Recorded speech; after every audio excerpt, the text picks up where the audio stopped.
시편 95편 872면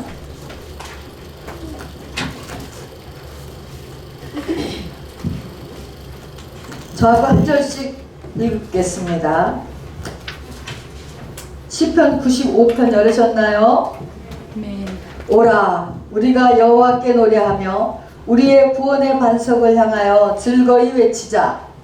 우리가 감사함으로 그 앞에 나아가며 시를 지어 즐거이 그를 노래하자. 여호와는 크신 하나님이시요 모든 신들보다 크신 왕이시기 때문이로다. 땅의 계시듯이 그의 조상이 있으며 하늘의 높은 것도 그의 것이다. 바다도 그의 것이라. 그가 만드셨고 육지도 그의 손이 지으셨도다. 오라 우리가 부르며 노래하며 그를 지으신 여호와께 무릎을 꿇자. 그는 우리의 하나님이시요 우리는 그가 기르시는 백성이며 그의 손이 돌보시는 양이기 때문이라. 너희가 오늘 그의 음성을 듣거든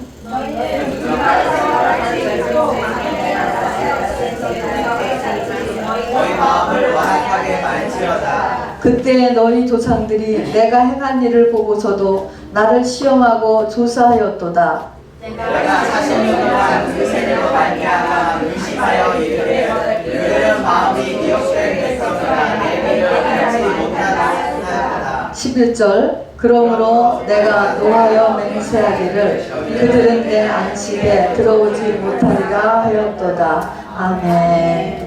우리 요한계시록 5장입니다. 신약성경 403면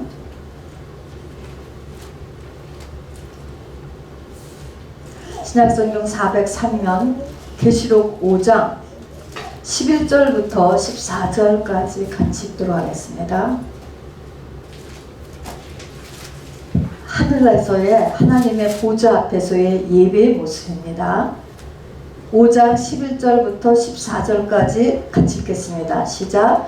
내가 또 보고 들으매 보좌와 생물들과 장로들을 둘러선 많은 천사의 음성이 있으니 그 수가 만만이요 천천이라. 큰 음성으로 이르되 죽임을 당하신 어린 양은 능력과 부와 지혜와 힘과 존귀와 영광과 찬송을 받으시기에 합당하도다 하더라. 내가 또 들으니 하늘 위에와 땅 위에와 땅 아래와 바다 위에와 또 그 가운데 모든 피조물이 이르되 보좌에 앉으신 이와 어린 양에게 찬송과 존귀와 영광과 권능을 세세토록 돌릴지어다 하니 네 생물이 이르되 아멘 하고 장로들은 엎드려 경배하더라. 아멘. 여러분 프린트물로 돌아가서요. 오늘 같이 나누고자 하는 제목은 성공하는 예배입니다. 아까도 말씀드렸지만 성공하는 예배란 성령의 임재를 극대화시키는 예배예요. 저희 항상 최고의 고민이 뭐냐?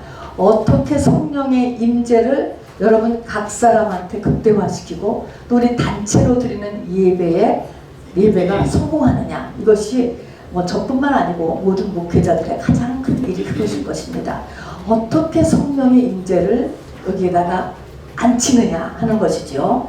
여러분 예배는요. 아담과 하와가 범죄한 이후에 에덴을 쫓겨났잖아요. 그 쫓겨난 에덴을 회복하기 위한 유일한 길이 하나님께서는 제사를 가르쳤습니다. 예배입니다. 예배를 통하여서 여러분 회복이 일어나는 것이고요. 또 그러므로 예배의 성공이 인생의 성공이에요. 그래서 예배는 무한대의 가치를 창출하는 게 예배입니다. 굉장히 중요하죠. 자, 그래서 예배에 성공하는 거가 구약에서는 욤키퍼 대속죄일날 대제사장이 지성소로 들어가는 것, 이게 예배의 성공이에요. 왜냐하면 다른 사람은 지성소를 못 들어갔어요. 지성소에는 대제사장만 들어갔거든요. 하나님은 어디 계셨냐면은 지성소에 계셨잖아요. 지성소에만 계셨어요. 그러니까 하나님을 만나야 되니까 바로 구약에서는 성막 지성소로 들어가는 대제사장에 성공하는 예배 모형이 되고, 신약에서는 수가성년, 요한복음 4장에 보면 수가성년이 나오는데 수가성면을 보고 예수님은 뭐라고 말씀하시냐면 영과 진리로 예배했다 이렇게 얘기해요. 우리가 날마다 주일 예배 때마다 영과 진리로 예배할지니라 이렇게 하잖아요. 하는데 영과 진리로 예배했다는 거예요. 성공했죠. 또 그 수가성여인이 배에서 생수의감이 터졌거든요. 그러니까 이것이 예배에 성공한 모습이죠. 그리고 이제 우리가 구약, 신약, 그 다음에 구체적으로 예배 자리에 우리의 자세에 대해서 우리가 같이 나눠보려고 합니다. 자, 우리 아까 시편 95편 읽었고요. 이제 요한계시록 5장은 천상 하나님 보좌 앞에서 예배 현장이 요한계시록 5장에 쭉 있는데 그 중에서 일부분을 여기다 적어놨어요. 자, 여기 보니까 보좌와 생물들과 장로들을 둘러선 많은 천사의 음성이 있으니, 그러니까 천사가 굉장히 많은데 그 수가 만만이요 천천이라 그랬습니다. 이 보좌 앞에 이 천사들은요, 이 천사 한 명이 아수르 군대 18만 5천을 죽인 천사들이에요. 그러니까 이 수가 천천히요 만만이라. 그러니까 하나님의 능력이 뭐 말로 할 수 없으신 거죠. 그 다음에 넷째 줄에 가서 보면은 모든 피조물이 이르되 보좌에 앉으시니와 어린 양에게 찬송과 존귀와 영광과 권능을 세세토록 돌릴지어다. 자, 그러면 모든 예배는 누구한테 올리는 거죠? 예배를 받으시는 분은 누구예요? 여기 두 분이 나오죠? 보좌에 앉으신 이와 어린 양, 하나님과 예수님이 모든 예배를 받으시는 주인공입니다. 자, 우선 이제 구약에서 성막을 여러분 우리 화면 잠깐 좀 봐주시기 바랍니다. 성막입니다. 구약의 성막이에요. 여기가 어딜까요? 전으로 돌아가 주세요. 여기가 어딜까요?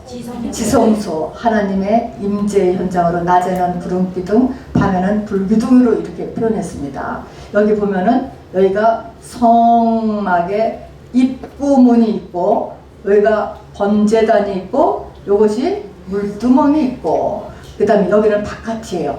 그 다음에 건물 안으로 들어가서 요만큼이 성소고, 그 다음에 지성소고 이렇게 되어 있습니다. 그 다음 화면을 보면요, 여러분 다 아시지만 여기 성소 건물에 들어가기 전을 궁정이라고도 하고 바깥뜰이라고도 이야기합니다. 궁정. 여기에는 뭐 두 가지가 있다고요?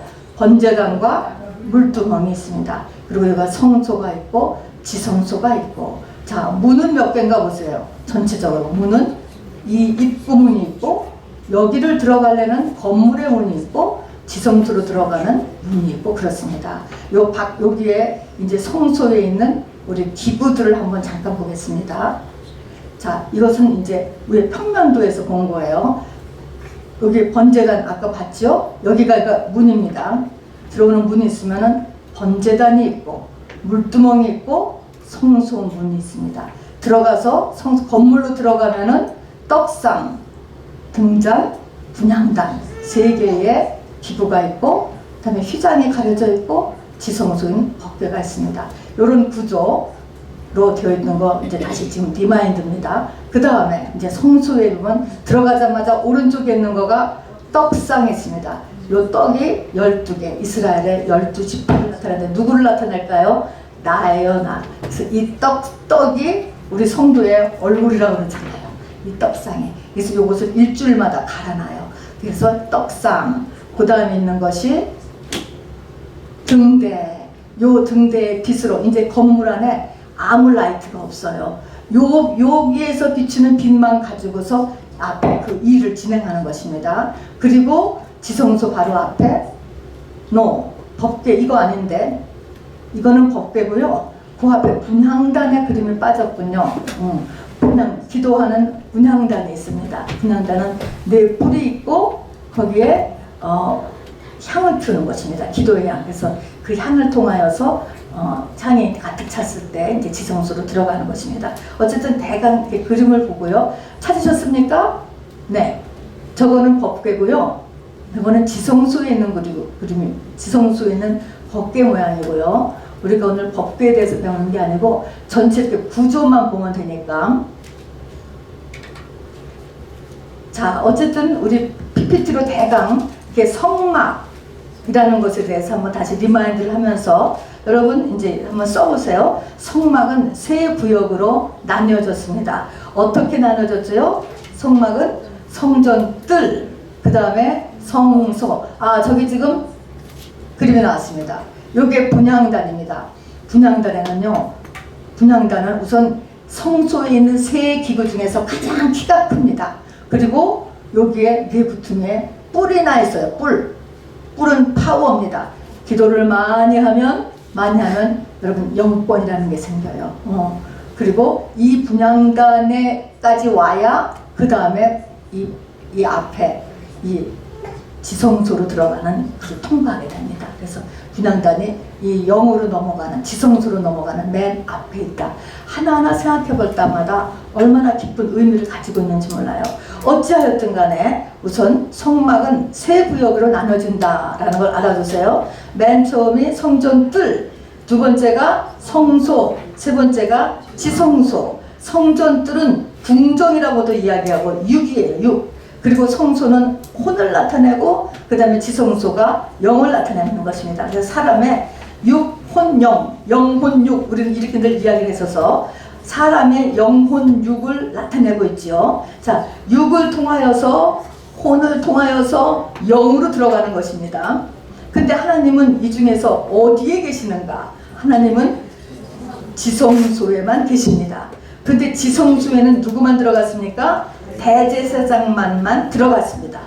다음에 하나님을 만나러 가기 위해서 통과해야 된 아까 우리 일곱 성막 기구가 있습니다. 그래서 우리 아까 했듯이 맨 처음에 성전뜰에는 번제단과 물두멍이 있었죠. 자, 그런 다음에 우리가 건물로 들어가면은 등대, 분향단, 떡상이 있었고요. 떡상이 있었고, 그 다음에 여기까지가 건물이고 여기까지를 성소라고 하고, 성소를 지나서 법궤가 있는 지성소를 들어가고, 이렇게 순서 1, 2, 3, 4, 5, 6 이렇게 쭉 보세요. 자, 그러면 맨 처음에 교회를 처음 나오면 번제단하고 물두멍을 딱 보게 되죠.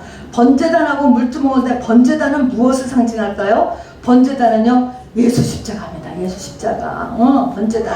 예수 십자가의 공로, 예수 십자가에 대한 확실한 지식과 믿음. 예수님의 십자가의 죽음과 고난의 삶과 부활로 인하여서 내가 나의 모든 죄, 저주, 사망 권세는 해결되었다. 이거 확실하게 아는 거예요. 자, 여러분, 근데 이거를 조금은 체험하잖아요. 그런데 이것을 아까 우리 대표기도 하는 분도 얘기했지만, 나의 모든 죄와 저주와 사망 권세가 해결되는 데는 내가 고백한 죄만 되는 거예요, 여러분. 하늘에서는 다 이루어졌어. 그러나 이것이 나한테 이렇게 연결될 때는 자백한 모든 죄가 다 이제 사해지는 것입니다. 저주도 자백해야 되는 거예요. 자백해.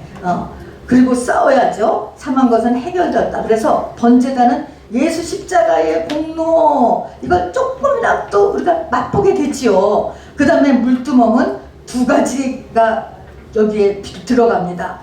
이 물두멍은 물이 담겨 있고, 그 다음에 이 물두멍의 재료가 놋거울로 만들어졌다는 거예요. 놋거울. 자, 그러니까 물은 두말할 것 없이 말씀이고요. 그 다음에 거울로 만들어졌다라고 하는 것은 당시에는 거울이 놋이었으니까 지금 같은 거울이 아니고 비춰봐야 된다는 것입니다. 말씀, 그 다음에 그 말씀을 지식으로만 알겠고 말씀을 나한테 비춰보는 거예요. 어플라이를 하는 것입니다. 자, 그래서 이것이 교회에 오면은 맨 처음에 하는 것이 예수 십자가의 공로, 그 다음에 말씀 공부 누구든지 다 조금씩 하게 되잖아요. 그리고 그 말씀을 자기나 자기의 삶에 비춰보는 것, 요까지가 성전 뜰이에요. 궁정이에요. 궁정. 요거까지 하는 건데, 이것은 육에 해당하는 단계고요. 이 궁정의 신앙은요, 우리가 7년 대환란이 있지만 궁정 아직 여기까지만 있는 육에 있는 성전 뜰에 있는 성도들은요, 그냥 적극적이 다 넘어갑니다, 여러분. 그 다음에 이 혼의 신앙에서부터 이제 하나님이 재기 시작해요. 그러니까 1단계 이 궁정에 있는 신앙에서는 여러분은 반드시 벗어나도록 하셔야 됩니다. 그러니까 예수님의 공로, 말씀 조금 아는 거, 그 자기한테 비춰보는 거, 그것만 갖고는 절대로 안 된다는 것입니다.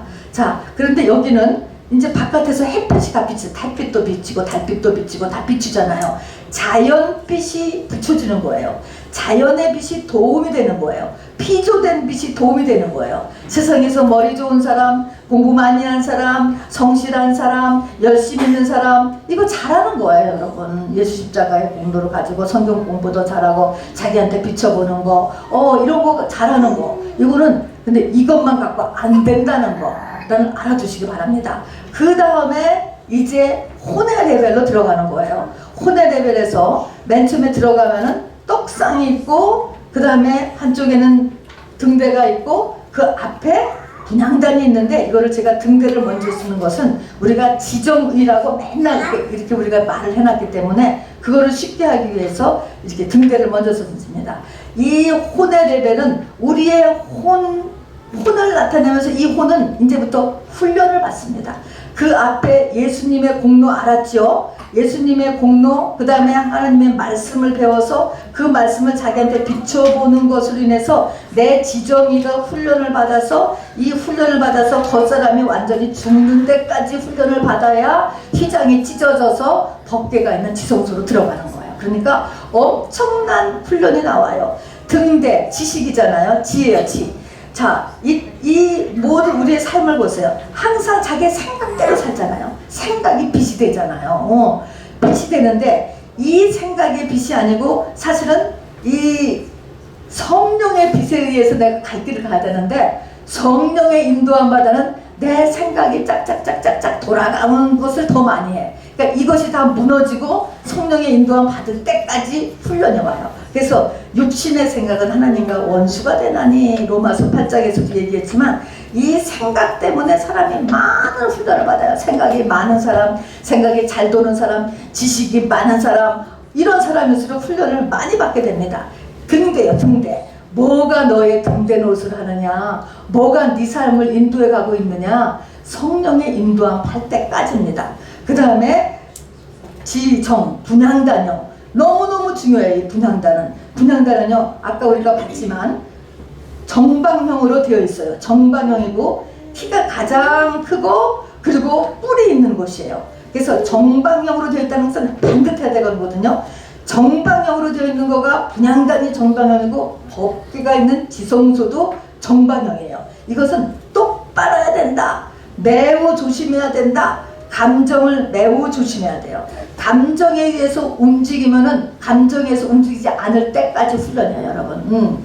자, 그리고 성수의 기구 중 가장 키가 높아서 영권을 얻고자 하는 사람은 기도해야 되고, 그래서 뿔이 있는 거예요. 자, 그래서 뿔. 지난번에 우리 실비아 우리 자매님 집에 신방 갔는데 그때 좀 몇 달 만에 우리 김은혜 전도사님하고 기도를 하게 됐거든요. 근데 보니까 확 제가 놀랐어요. 영권이 확 올라가 계시더라고요. 기도해서 올라간 거예요. 여러분 정기적으로 기도 모임을 참가하시기 바랍니다. 아무 표시가 없는 것 같지만 정확하게 움직여요. 우리 하나님은 얼마나 정확하신 분인지 몰라요, 여러분. 그래서 깜짝 놀랐어. 우리 김은혜 전도사님 보면서. 그래서 이렇게 기도를 했을 때 영권이 올라갑니다, 여러분. 자, 그리고 혼이 영으로 전환되는 시점. 이 기도의 터널을 통과하지 않고서는 지성소로 못 들어가요, 여러분. 절대로 육체가 찢어질 수가 없어요. 그래서 혼이 영으로 전환되는 시점이 이 분향단입니다. 감정의 문제고요. 그 다음에 떡상은 의지죠. 저 떡을 우리 성도의 얼굴이라고 합니다. 하나님 앞에 늘 나오려는 의지가 너무너무 중요해요, 여러분. 의지가 얼마나 중요한지. 그래서 이 지정의를 아주 죽을 때까지 훈련받는 거예요, 여러분. 오늘도 훈련받고 여러분은 다 승리했습니다, 여러분. 그래서 하나님 앞에 늘 나오려는 의지, 더 가려는 의지 얼마나 중요한지 모릅니다. 그래서 지정의의 훈련이 이 혼에서 엄청난 훈련이 일어납니다. 그리고 이제 법궤로 법궤가 있는 지성소로 들어가죠. 지성소는요, 빛이 없어요. 등대도 없어요. 깜깜합니다. 하나님 외에는 빛이 없는 곳. 이것이 지성소입니다. 자, 그 다음에 7번째는 지성소에 계신 하나님을 만나러 가기 위해서 문을 3개를 통과하고 궁정이라고 하는 아까 성전들을 통과해야 되죠. 3개의 문은 어디라고 그랬죠? 3개의 문은 맨 처음에 성막 전체 들어가는 문, 그 다음에 건물로 들어가는 문, 그 다음에 맨 끝이 바로 이 휘장, 지성소로 들어가는 문, 3개의 문을 통과해야 바로 하나님을 만나는 거예요. 그게 신령과 진정의 예배고요. 배에서 생수의 강이 터지는 것입니다. 자, 그러면 하나님을 만나러 가기 위해서 우리 아까 같이 바로 이런 위에 7가지 단계를 거쳐서 가야 돼요. 하는데 우선 3가지 준비가 필요해요. 3가지 준비. 답부터 얘기하면 3가지는 뭐가 필요하냐면 이렇게 7가지를 위에 있는 1번부터 7가지를 통과할 때 우리가 필요한 것이 답은요. 찬양, 감사, 그리고 준비하는 거예요, 여러분. 자, 뒤에 나오니까 우선 지금 3가지 준비가 뭔가 하는 것을 이제 일단 제가 말로만 해놓겠습니다. 하나님을 만나러 가는데 지나야 하는 문은 모두 몇 개죠? 3개. 꼭 쓰세요. 맨 처음에는 성막 입구문, 그 다음에는 성소로 들어가는 문, 3번째는 지성소로 들어가는 문. 이렇게 3개의 문을 통과해야 돼요. 그런데 문을 통과할 때마다 뭐가 필요하냐는 거예요. 문을 통과할 때마다. 자, 시편 100편 4절 같이 읽어볼까요? 시작. 감사함으로 그의 문에 들어가며 찬송함으로 그의 궁정에 들어가서, 궁정은 성전 뜰을 궁정이라고 하는 거예요. 들어가서 그에게 감사하며 그의 이름을 송축할지어다. 우리가 감사함으로 그 앞에 나아가며 시를 지어 즐거이 그를 노래하자. 이사야 60장 18절 읽어봅시다. 시작. 다시는 강포한 일이 내 땅에 들리지 않을 것이요 황폐와 파멸이 내 국경 안에 다시 없을 것이며 내가 내 성벽을 구원이라 내 성문을 찬송이라 부를 것이다. 여러분, 이사야 60장은요 개인적인 재림을 이룬 시점이에요. 다 해결된 상태예요. 이사야 60장 신부가 된 상태거든요. 신부가 되었을 때의 특징 중에 하나가 내 성문이 찬송이라는 거야. 얼마나 찬송을 많이 불렀으면 성문이 찬송이라고 할까? 우리 집의 문이 찬송이야, 찬송이. 얼마나 그동안에 부른 찬송을 또 부르고 정말 우리 찬송 많이 부르잖아요. 기도원님한테도 막. 근데 그렇게 하면서 바로 이렇게 우리가 주님과의 개인적인 재림을 이룬 그 시점, 내 인생의 믿음의 완성을 이루는데 바로 그렇게 찬송을 많이 불렀다는 것입니다. 어찌했든지 간에 보니까 감사함으로 그 문에 들어간다. 자, 문마다 무엇으로 열리는가? 답을 써보세요. 문을 통과하는데 이 문이 뭘로 열려요? 문이? 감사. 자, 그럼 문하고 성전들 이렇게 붙어 있잖아요. 뭐 문하고 바로 그러니까 이게 바로 이제 성전들 그 다음으로 넘어가는데 궁정은 무엇으로 들어가게 되느냐? 감사와 그 다음에 발현하는 게 찬송이에요. 찬송. 감사, 찬송. 자, 감사하고 찬송이 있어야 앞으로 나가는 거예요, 여러분. 맨 처음에 맨 입구에 이 성막의 문을 들어올 때도 감사. 그래서 시편에 보면은요 성전을 올라가는 노래라는 게 쫙 부제가 붙어있는 노래들이 시편 기자가 많잖아요. 다 감사 찬사입니다, 여러분. 그래서 이 감사로 바꾸는 것이 얼마나 어려운지 몰라요. 그리고 중요한지 몰라요. 지금 대부분 상한 마음을 가지고 어려운 일 때문에 교회를 왔지만 그 가운데서도 막 감사로 마음을 바꿔야 돼요, 여러분. 그리고 감사의 조건을 찾아야지 돼. 자, 그래서 이 감사, 문은 감사로 열리고 그 다음에 찬송, 감사와 찬송이 연결되어 있어요. 감사와 찬송으로 우리가 계속 7개의 단계에서 앞으로 나아가는 겁니다.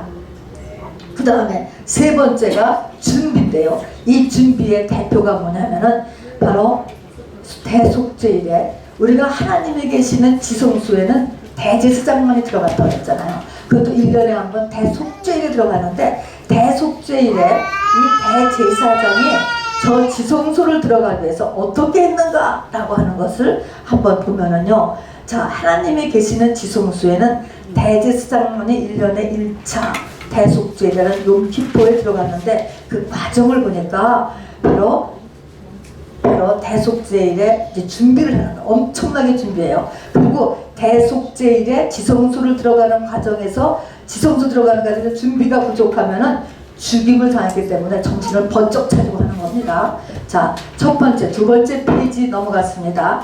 대제사장은 이 지성소를 들어가기 위해서는 일주일 전에 집을 떠나는 거예요. 일주일 전에 준비하느라고. 일주일 전에 집을 떠나서 아예 성전에서 살고 예비 대제사장도 준비한다. 예비 대제사장을 준비하는 이유는 만일에 이 대제사장이 준비하다가 죽으면 다른 제사장이 마저 그것을 해가지고 들어가서 거기 가서 하나님을 만나고 와야 자기와 백성들의 1년 죄가 다 사해지기 때문에 거기에서 백성들을 위하여서는 예비 대제사장까지 준비해 놓은 것입니다. 혹시 잘못하다 죽을까봐. 그래서 그리고 또 대속제일 전날밤은 철야를 해요. 이 철야는 영적인 준비를 하기 위해서 근신하기 위해서 그 대속제일 전날밤은 철야를 합니다. 그리고 일주일 전에 집을 떠나서 교회에 와서 사는데 그 일주일 동안에 5번의 목욕과 10번의 손발을 씻는다. 영적인 준비를 우리에게 알려주는 것이죠. 그리고 대속제일의 진행을 위해서 300명가량의 일반 제사장이 어시스턴트를 했대요. 대제사장은 화려한 대제사장의 옷을 벗고 이 대속제일만은, 그러니까 지성소에 하나님을 만나러 갈 때는 어쩌고 저쩌고 다 집어치는 것입니다. 오직 세마포 흰옷을 입어야 되고요. 반드시. 그러니까 하나님 앞에 나갈 때는 모든 데코레이션이 다 필요 없고 모든 훈장과 간판이 다 필요 없는 것입니다. 그래서 오직 세마포 흰옷을 입고 그 다음에 철저하게 할 것이 자기와 식구들의 죄를 철저히 회개한 후에 들어간다고 하는 것입니다. 굉장히 중요하죠. 가족의 영적 상태는요, 어쩔 수 없이 연결되어 있습니다. 내가 성령 충만하면 가족의 영적 상태가 나한테 온 것을 내가 이겨낼 수 있지만, 내가 영적으로 약했으면 가족의 영적 상태가 내게로 몰려오고 나에게 충돌이 와서 내 삶이 힘들어집니다, 여러분. 그리고 이 대속죄는 반드시 안식일에 일어나는 것입니다. 그래서 우리가 안식일에는 일하지 말라고 그러잖아요. 그 일은 집중하는 거예요. 집중. 가게를 갖다가 12시부터 연다. 그러면 뭡니까? 나뉘잖아요. 그래서 생각과 마음이 나뉘지 않아야지 된다 하는 것입니다. 그러니까 하나님 만나는 일에 얼마나 전심전력 해야 되는가. 그래서 이거 하나를 볼 때 뭐냐? 준비해야 된다. 준비.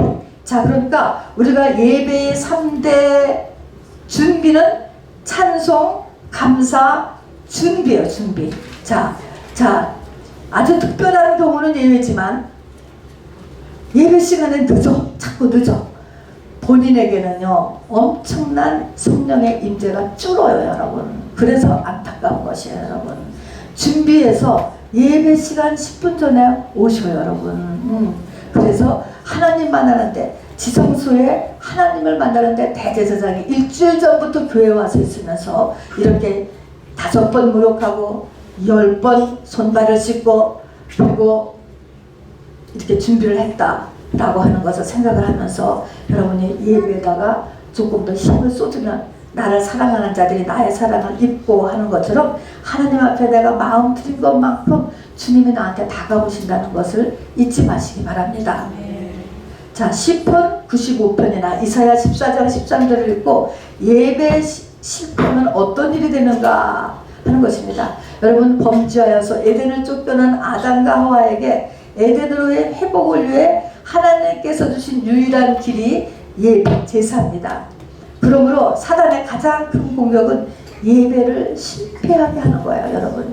이것이 누가 뭐래서가 아니고요, 나한테 엄청난 손해라는 것을 여러분이 깨달으시기를 바랍니다.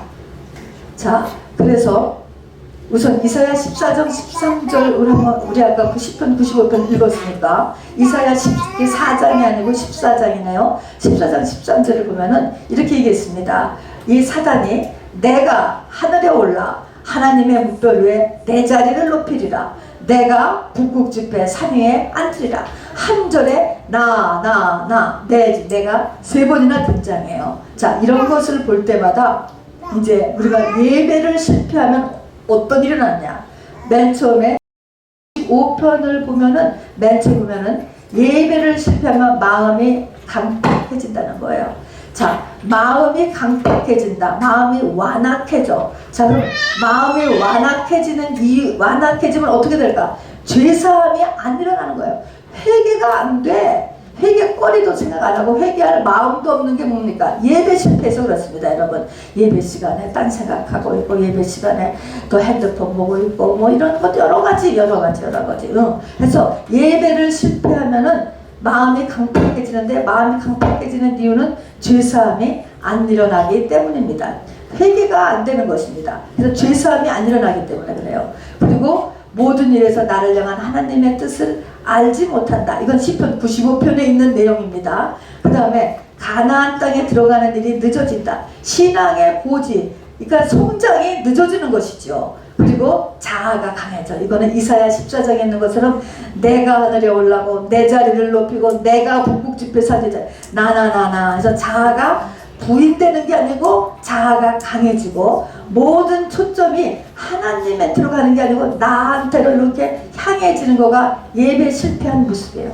그러면 거꾸로 하면은 예배를 성공하면 어떤 일이 날까? 1번의 거꾸로예요. 내가 예배를 성공하면 첫 번째가 뭡니까? 죄사함이 일어나는 거예요. 회개가 되는 거예요, 여러분. 예배의 최고의 이등물은 여러분 회개하는 것입니다, 여러분. 그렇게 되면 회개가 되면 사람은 어떻게 되는지 아세요? 부드러워져요. 어거지 회개 말고 정말 깨달음이 있어서 하는 회개는 우리의 마음이 부드러워지는 것입니다, 여러분. 사람이 부드러운 사람이 돼요. 그 다음에 모든 일에서 나를 향한 하나님의 뜻을 깨달아요. 고난 가운데도 하나님의 뜻을 깨닫는 것이죠. 그 다음에 신앙의 성장이 일어나고, 그 다음에 자아가 부인할 줄 아는 거예요. 자아 부인이 일어나고, 그리고 초점이 사실 모든 거에 초점이 진짜 나잖아요, 나. 근데 이 나가 바로 하나님으로 이렇게 옮겨가는 것이 바로 예배의 성공입니다. 오늘도 이런 일이 일어날 수 있게 되기를 바랍니다. 자, 이것이 구약에서의 예배 성공한 모습이에요. 예배를 성공했다는 것은 하나님을 만나야 되는 거예요, 여러분. 지성소에 들어가서 하나님을 만난 대제사장, 바로 그 모습을 여기다가 이렇게 간추려놨고요. 신약에 들어와서는 수가성 여인입니다. 수가성 여인, 하나님께서 예수님이 영과 진리로 예배했다. 그리고 바로 배에서 생수의 강이 터졌다. 이 여자는요, 5가지를 갖춘 성공한 예배의 모형입니다. 5가지는, 첫 번째는 낮은 마음, 두 번째는 성경에 대한 지식, 세 번째는 진리에 대한 사모함, 제일 중요한 거가 4번째 것 같아요. 성령의 터치가 있었고요. 그리고 5번째는 여인이 마음을 열고 마음속에 있는 깊은 것들을 토해냈습니다, 여러분. 이것이 5가지의 바로 생수의 강이 터지는 비결입니다. 맨 처음에 낮은 마음이라고 하는 상하고 통회하는 마음 다 같은 말입니다. 자, 이사야 66장 2절, 이사야 맨 끝절에 보면은 같이 읽어봅시다. 시작. 나 여호와가 말하노라. 무릇 마음이 가난하고 심령에 통회하며 내 말을 듣고 떠는 자, 그 사람은 내가 돌보려니와 그랬습니다. 마음이 가난하고 심령에 통회하고 하나님의 말씀을 듣고 떠는 자, 하나님의 말씀을 농담으로 여기는 자가 아니고 내 말을 듣고 떨어요, 떨어. 이런 사람 하나님께서 가까이 하신다는 것입니다, 여러분. 여러분 그렇게 되기를 바랍니다. 그 다음에 마태복음 5장 3절, 우리가 팔복에서 지난 시간에도 얘기했지만 심령이 가난한 자는 복이 있나니 천국이 그들의 것이며 천국이 그들에게 임할 것이며 하는 것입니다. 심령이 가난한 자, 하나님 외에는 의지할 곳이 없는 자, 낮은 마음이죠. 이 수가성 여인은 난 12시에 물 길러 왔다가 예수님을 만났지요. 물은 할 수 없이 물을 길어와야 되므로 물 길러는 가지만 사람 만나기가 싫어서 사람 아무도 안 나오는 난 12시에 물 길러 갔지요. 예수님은 뭡니까? 이 한 여인을 의하여서 한나절을 걸어서서 바로 이 수가성 여인을 만나러 갔습니다, 여러분. 이게 수가성 여인이 신부잖아요, 여러분. 별로 몇 사람이냐가 중요한 게 아니고 준비된 한 영혼, 이 한 영혼을 주님이 만나러 가신 것입니다. 자, 그래서 첫 번째는 이렇게 상하고 통회하고 가난하고 가난하고 하나님의 말씀을 이렇게 두려워 떠는 이런 마음이 첫 번째 내용입니다. 그리고 이 여자는요, 우리가 이제 읽지 않아도 여러분 이것을 많이 읽었다고 제가 보고 그냥 지나가겠습니다. 성경 지식이 상당했어요. 이 여자가요. 보니까 야곱의 운물도 알고 선지자라는 것도 알고 진정한 예배처가 바로 남쪽의 예루살렘 성이냐 아니면 자기가 있는 북이스라엘에서도 가능하냐, 그런 예배 체제도 문제를 안고 있었고 메시아라는 것도 알고 있었어요. 여러분 이것에 대해서 여러분도 다 관심이 있고 한마디 할 수 있습니까? 여러분 이 정도, 이 여자가 이것에 대해서 다 한마디를 했다니까요. 자기의 견해를 다 가지고 있었어요. 그리고 이 여자는 그러면서도 진리에 대한 뭐가 정말 맞는 것이냐 라고 하는 진리에 대한 사모함이 있었습니다. 우리 조상들은 이 산에서, 바로 이 북이스라엘에는 그 산에서 예배하면 배달과 단에다가 만들고 그 산에서 예배하면 된다고 그렇게 얘기했는데, 왜 남유다 사람들은 남쪽에 꼭 예루살렘 성전 거기에서만 예배해야 된다고 했느냐, 어디에서 예배하는 게 당신은 진짜 맞다고 생각하십니까? 이런 것에 대한 이렇게 의심이라기보다는 진리에 대한 사모함이 있었습니다. 자, 그래서 성경 지식도 있어야 되고 진리에 대한 사모함이 있어야 돼요. 여러분 이 두 가지, 두 번째, 세 번째, 여러분 충분하다고 생각해요. 자, 그러면 네 번째가 뭐냐면 성령의 터치가 돼요. 예배를 통하여서 성령의 터치를 받아야 돼요. 자, 이 여인은 지금 어떤 터치를 받았냐면, 어떻게 터치를 받았냐면 말을 통해서 성령의 터치를 받은 거예요. 예수님의 말을 통해서, 말이 영이잖아요. 대화를 통해서 말을 한 것 같지만 예수님의 말에 성령이 가신 거예요. 성령이. 그래서 대화를 통한 성령의 터치입니다. 우리는 예배를 통해서, 예배 중에 찬양을 통해서, 예배 중에 합심기도를 통해서, 선포기도를 통해서, 설교를 통하여서, 또 개인 기도를 통해서 여러분 개인적인 성령의 터치를 받아야 돼요. 이것이 여기 보면 이 여자가요, 예수님이 이 여자한테요 8번이나 얘기하셔서 8번. 자, 성령의 터치를 8번 받았어요. 우리도요 8번 성령의 터치를 받아야 돼요, 여러분. 그러니까 얼마나 집중하고 사모해야 될지 몰라요. 우리가 기도할 때마다요, 갑절에 기름 부음을 더해 주소서, 또는 기름 부음을 7배나 더 강하게 해달라 기도하잖아요. 그 기름 부음이라는 게 뭐예요? 그게 성령이에요, 여러분. 성령 충만하게 해달라. 저는 어떻게 이 자리에 성령의 임재를 더 많이 시키느냐, 여러분 한 사람 한 사람이 어떻게 성령의 터치를 더 받느냐, 이거가 늘 저의 그 고민이고, 저도 마찬가지고 어떻게 내가 더 성령의 갑절에 기름 부음, 또 7배나 더한 기름 부음을 내가 받느냐, 이것을 위하여서 그냥 바로 그 전날부터 근신을 하고 저도 그냥 그렇게 하는 것입니다, 여러분.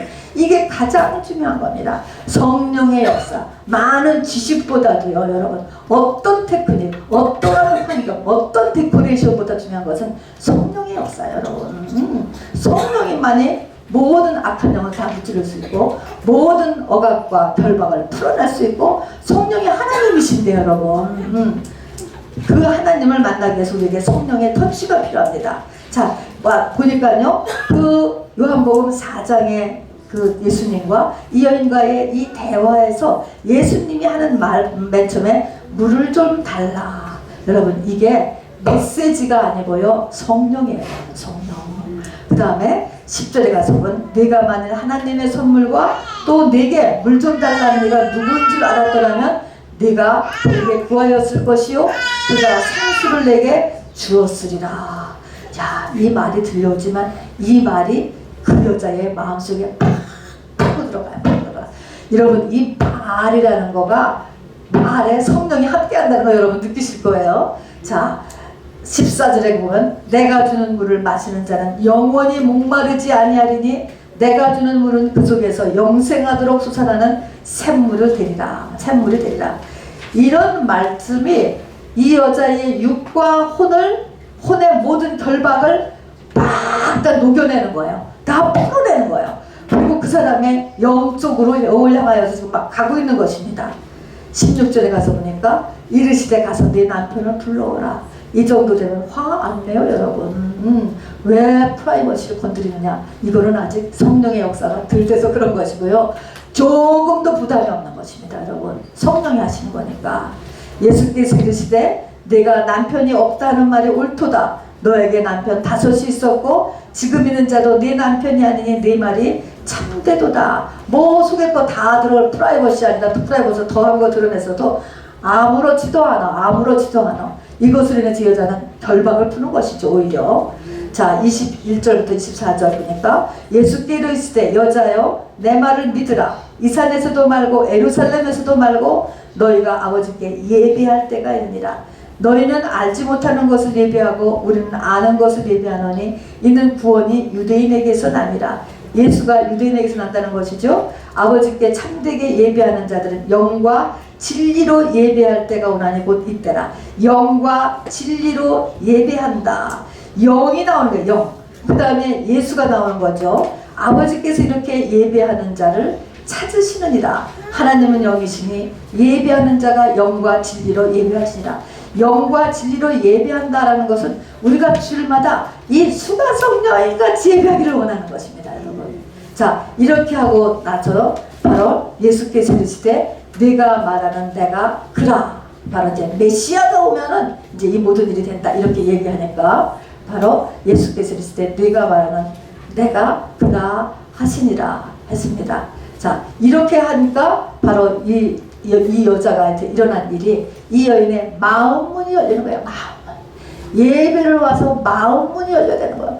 예배에 와서 신데렐라 같이 다 포장만 하고 다 영양가 없는 얘기들만 하고 영양가 없는 인사들만 하고 아무 소용도 없어요. 그거는 한인회가 훨씬 낫지요, 여러분. 이익단체가 낫지요. 그게 아니고 마음문이 열려줘야 돼요. 대화를 통해서도 우리가 교제를 통해서도 마음속 깊은 것들이 내놓아져야 되죠. 그래서 예배의 목적은 예수님과 내가, 그래서 뭐 어떤 사람한테 뭐 비밀을 이렇게 하는 게 아니고 예배의 목적은 예수님과 내가 하나 되는 것이에요. 결혼하는 거죠. 하나 되는데 하나 되기 위해서의 전제 조건이 뭐냐면 벗는 거잖아요. 벗는 일. 지성소는 하나님과 내가 하나 되는 것.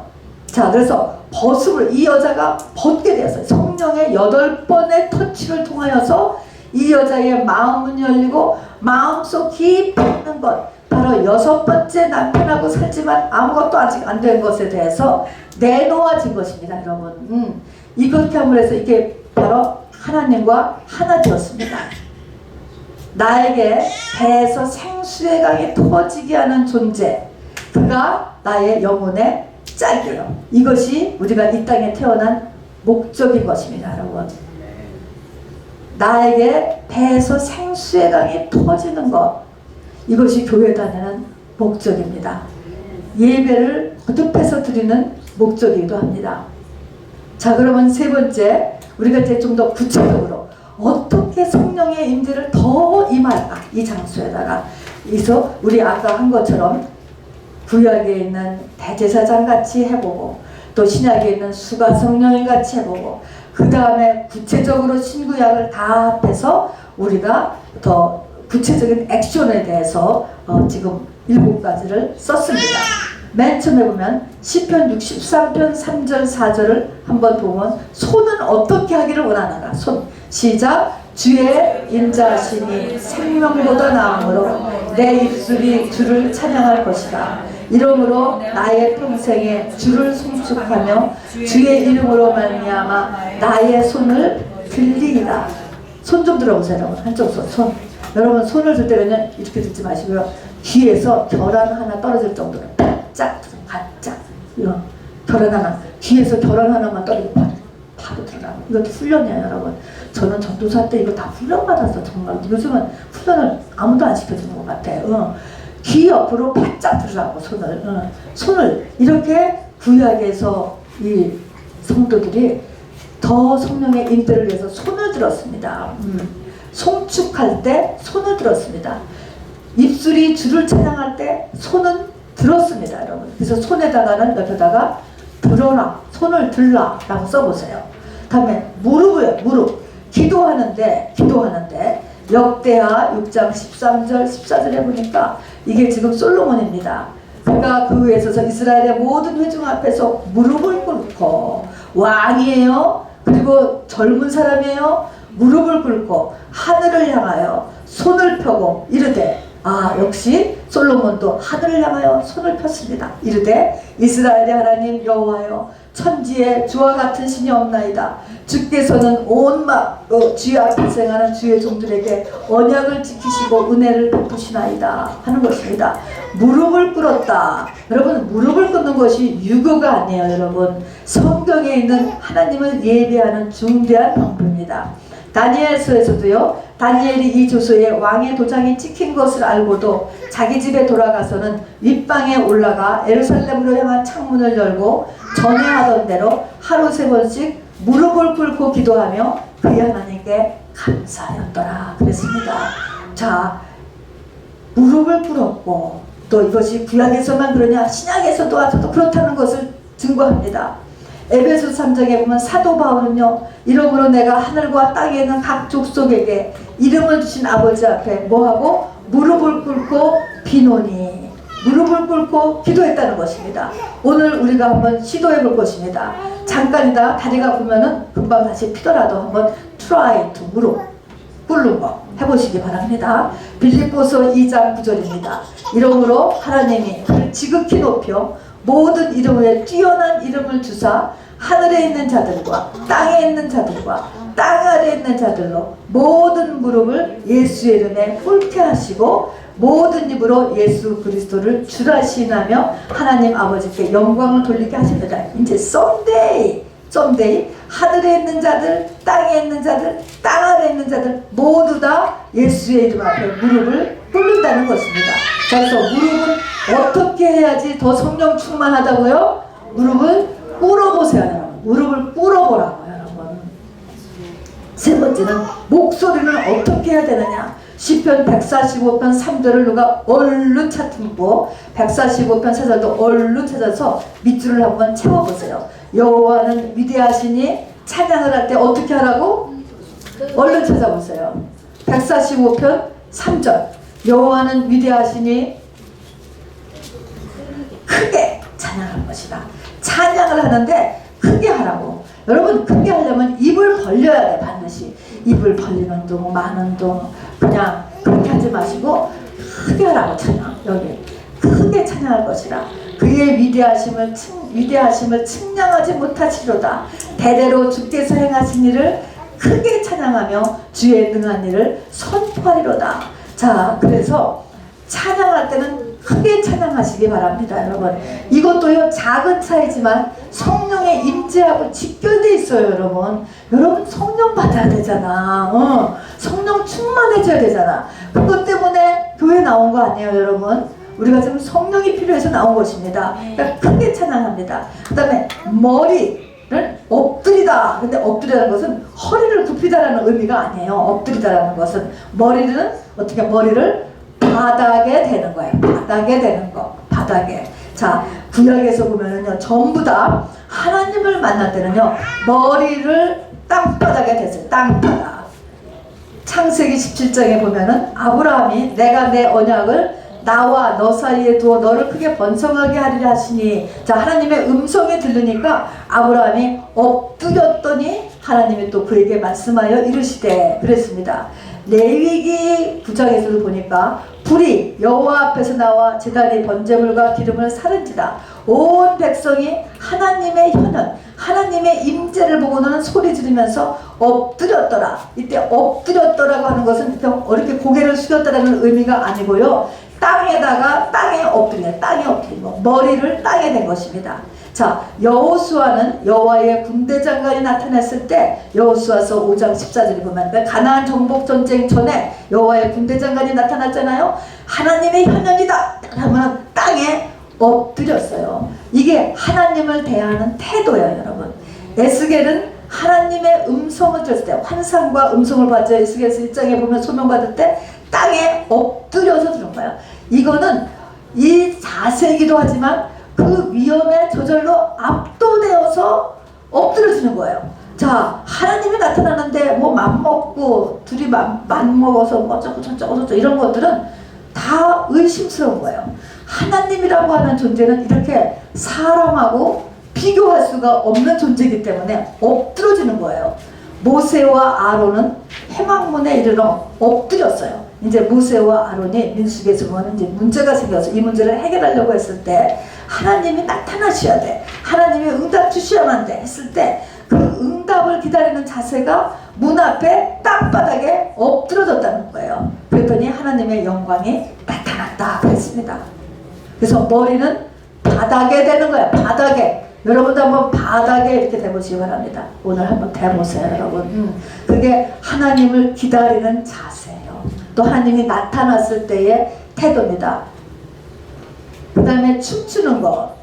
다윗이 여호와 앞에서 힘을 다해 법궤를 가져오는 거, 성전으로 법궤를 가져오면서 너무나 기뻐가지고 춤을 추었죠. 그때 다윗이 베옷을 입었더라 해서 옷이 다 이렇게 벗겨질 정도로 춤을 추었다라고 했는데, 바로 이것을 비웃었던 다윗의 아내 미갈은 평생 동안 자녀가 없는 징벌을 하나님으로 받았습니다. 그러니까 하나님은 이 춤추는 것을 기쁘게 받으셨다, 안 받으셨다? 받으셨다는 것입니다. 기쁘게 하나님에 대한 어떤 표현을 그냥 온몸을 다해서 하는 것, 주변도 의식하지 않고 이것을 받으셨다는 것입니다. 6번을 보면은 히브리서 10장 22번 22절, 우리가 마음의 뿌림을 받아 악한 양심으로부터 벗어나고 몸은 맑은 물로 씻음을 받으시니 어떻게 나아가요? 참 마음과 온전한 믿음으로 하나님께 나아가자. 자, 하나님께 나아가는데 참 마음과 온전한 믿음, 이것을 다 뭔가요? 진실하게, 진실하게. 여러분, 하나님 옆에 나갈 때 진실하게 나가. 진사. 바로 뻥꾸라를 치지 말고, 뭐를 쓰지 말고, 가식을 하지 말고 진실하게, 진실한 참마음과 온전한 믿음으로 하나님께 나아가자. 이사야 29장 13절에 보면 주께서 이르시되 이 백성이 입으로는 나를 가까이 하며 입술로는 나를 공경하니, 말로는 성경을 줄줄 알죠. 입으로는 나를 가까이 하고 입술로는 나를 공경해. 그러나 그들의 뭐가 내게서 멀리 떠났나니? 마음이 없어. 마음은, 그들의 마음은 내게서 멀리 떠났나니 그들이 나를 경외함은 사람의 계명으로 가르침을 받았을 뿐이라. 우리의 자녀들이 너무 이러기가 쉽지요. 정말 큰 기도 제목입니다. 그냥 가르쳤어. 가르친 것만 가니까 그것이 부담이 되죠, 오히려. 그래갖고 바로 말로는 하는데 마음은 하나님에게서 멀리 떠났다는 것입니다. 시편 51편 6절에 보면은 바로 다윗이 보소서 주께서는 중심이 진실함을 원하시노니, 중심에서 진실함을 원하신다 라고 했습니다. 7번째 끝입니다. 결국은 우리는 하나님을 예배할 때 자신의 전 존재로 하나님을 예배하는 거예요. 위에 것을 쭉 보세요. 하나님을 예배하는 것, 예배 한 번을 위하여서 자기의 전 존재를 여러분 드리도록 하세요. 여러분, 그만큼 여러분에게 은혜가 올 것입니다. 여러분, 예수 그리스도의 죽음으로 인하여서 지성소가 열렸으므로 우리가 지금 예배하는 거거든요. 하나님이 당신의 아들을 죽음으로 인하여서 예배를 만드신 거예요. 그러면 이 예배가 성공하기 위해서는 우리도 똑같이 예수 그리스도의 죽음에 상응하는 그러한 태도를 가져야지 은혜를 받던가 말던가 하는 거예요, 여러분. 그렇지 않고 점 찍는 것은 거의 효과가 없어. 여러분. 그래서 전 존재가 상응해야 됩니다. 그래서 예배를 사이드로 드리는 것은 합당치 않아요. 물론 성경적인 지식을 얻기 위해서는 우리가 누워서도 뭐 유튜브로도 뭐 얼마든지 들으면서, 운전하면서도 얼마든지 들을 수 있죠. 그것을 뭐 틀렸다라는 것이 아니고요.